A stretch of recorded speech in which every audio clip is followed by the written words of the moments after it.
I want to place a bet that your LinkedIn company page looks better to your marketing team than what it does to your ideal buyer. Let's go through today's episode and see if I'm right.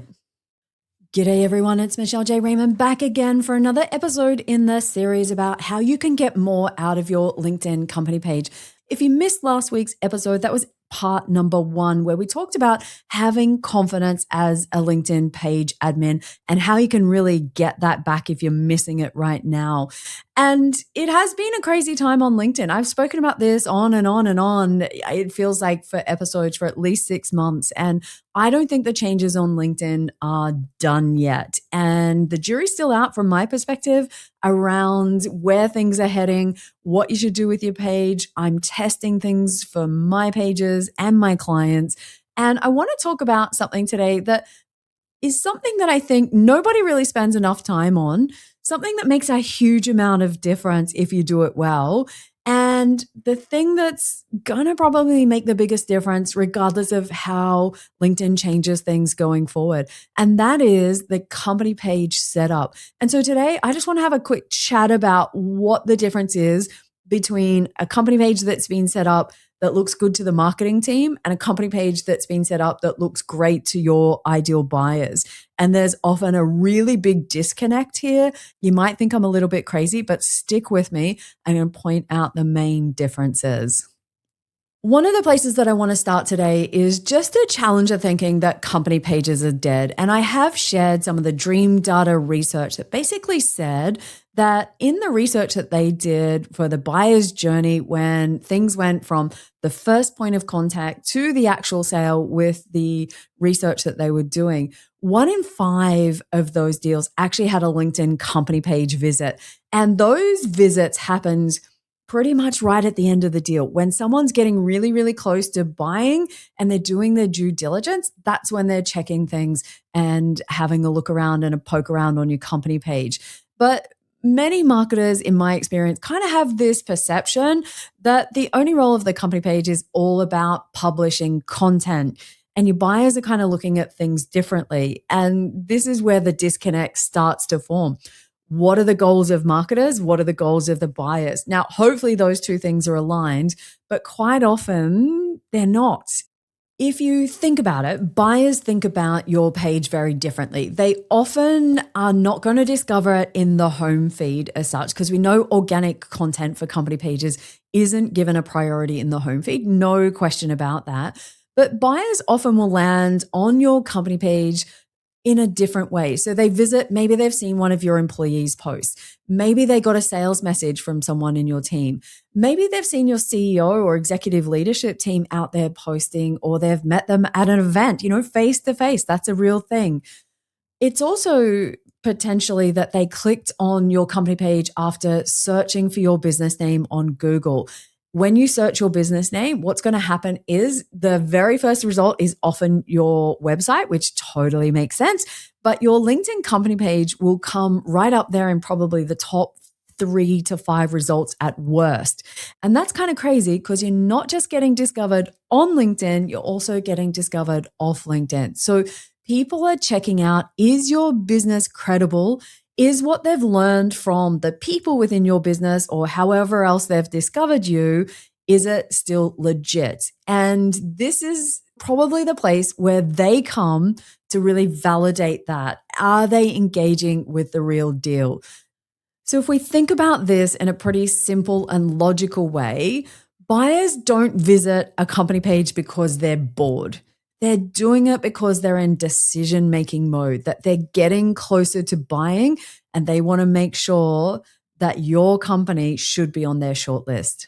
What do I mean by most company pages are built for the company and not for the buyer? This is where some of the work that we did last week in the episode about getting back to the strategy and foundation, if you haven't done that work, it's really going to shine a light on some of the areas for improvement this week. When you think about LinkedIn company pages, most people that are managing the company page today are not the same people that set the company page up. The person that set it up could be about 10 people ago, could be years and years and years, and they may not even still work there.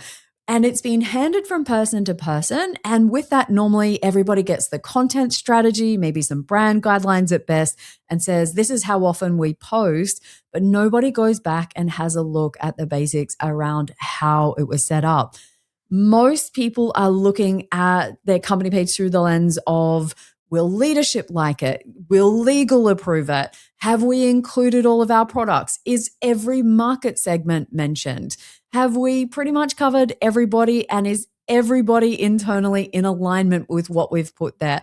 And that is probably one of the biggest challenges of company pages, is just that they're juggling input from so many different areas, and the page admin doesn't always get the final deciding vote. And I think that's a problem. And more senior page admins can do this really well. And I think that's the difference when you're starting out versus had experience. You can say no. But when you think about it, most of the stuff that's on the setup is not stuff that the buyers care about. They're trying to answer, am I in the right place? Can these people solve my problems? Why should I trust them? What makes them different to maybe other people that are on my shortlist? And as I always say, if you confuse them, you lose them. And you don't want buyers to have to work too hard to understand your business, because most of them simply won't. They'll just move on, and that's a problem. I love these episodes to be practical. So let's have a look at what buyers are actually looking for when they land on your company page. And this is such a simple way that you can fix things.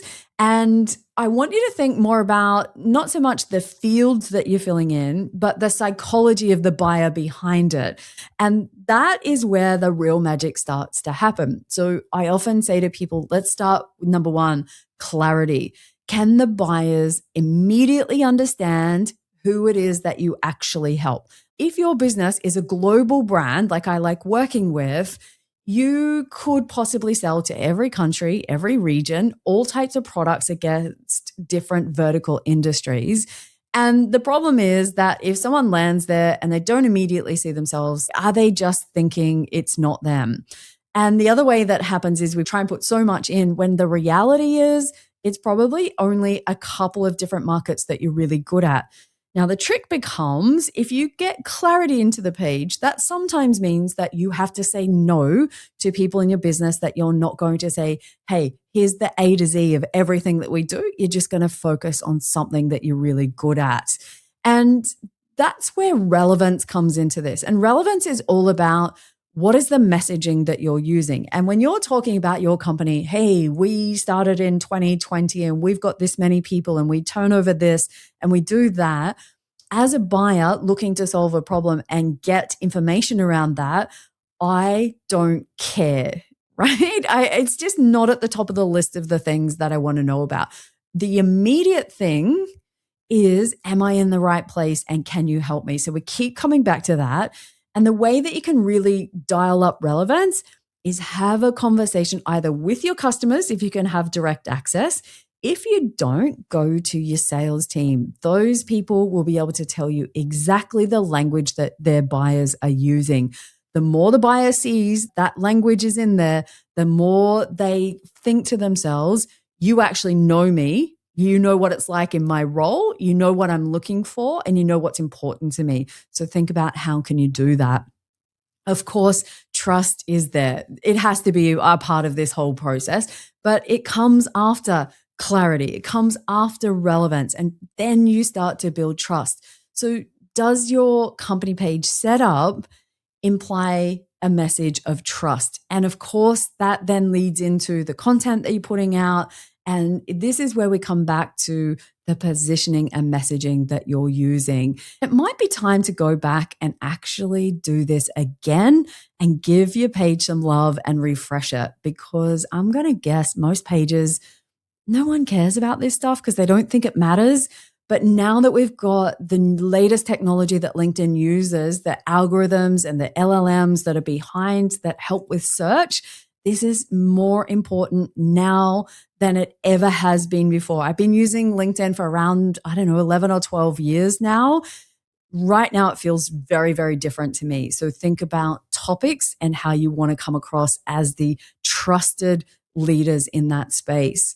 The other thing that I think you can do to build some of that trust is also have some evidence, whether that's customer stories, whether it's testimonials, your employee expertise, practical advice that you're giving people, and consistent content. This is the evidence that what you've got in the setup for the company page and everything that you're doing is helping the person on the other side. So again, not talking about the business for the business sake, unless you're building an employer brand, which has a very different goal, which is attracting the right talent. I'm specifically looking at how do you use your page to attract buyers, which create brand awareness and demand generation. So slightly different things. In theory, there's a lot of commonality there because you're still targeting somebody, but we're targeting the actual buyers. So what is it that you can create that goes beyond your features and benefits? I know you love your products. I know you want people to buy your products and services, but people are looking for more than just that. So having some of this practical advice, I think I would love to see more of that. I love behind the scenes content, how things come together, the thought processes, the experts that are involved. There's so much cool stuff as far as that goes. Now, the other thing that I think is really important when it comes to your company page is how does somebody know what the next step is if they land on your page, they have a look at the content and poke around and do professional stalking? What's the next step that you want them to take? And if someone decides they're interested, do you make it really clear what they should do next? Should they follow the page? Should they visit your website? Is there somebody that they can speak to? Do you want them to download something? It could be a lead magnet. Don't make them guess. Make it really easy for them to know what's the next step if they would like to do business with you. Now, here's the challenge that I have for you listeners this week. Rather than trying to explain every little thing in this podcast episode, I've written a practical resource for you called the 10-second test. It's a blog that I've got on my website, which goes through this step by step in some practical ways that I'm going to put the link for this in the show notes. And if you go and check that out, this is going to help step through the practical steps that you can take and what things you should be doing on LinkedIn so that you're looking at your LinkedIn company page in a way that is exactly how your buyers would view your page. And that, again, can be like mind-blowing for lots of people that have done the 10-second test all of a sudden are going, oh my God, Michelle, we thought that it was really clear, but really we just sound like everybody else. And again, back to you confuse them, you lose them.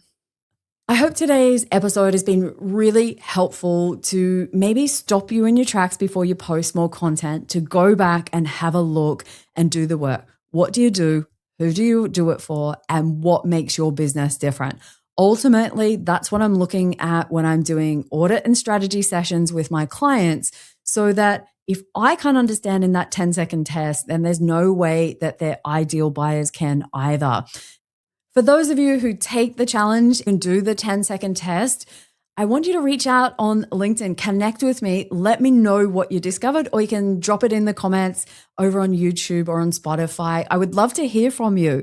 What did you discover that you thought was obvious, but really it was just obvious to the people that you work with? This is the work that we need to do to really make company pages work in 2026, both for people, the most important piece, and also for AI and algorithms and search. Next week, we're going to be talking about one of the biggest myths in B2B marketing, which is why posting isn't a LinkedIn company page strategy. Because if the only thing that you're ever thinking about is what content you're going to post, that's another huge missed opportunity. So to wrap up, just remember, buyers use company pages to validate your business.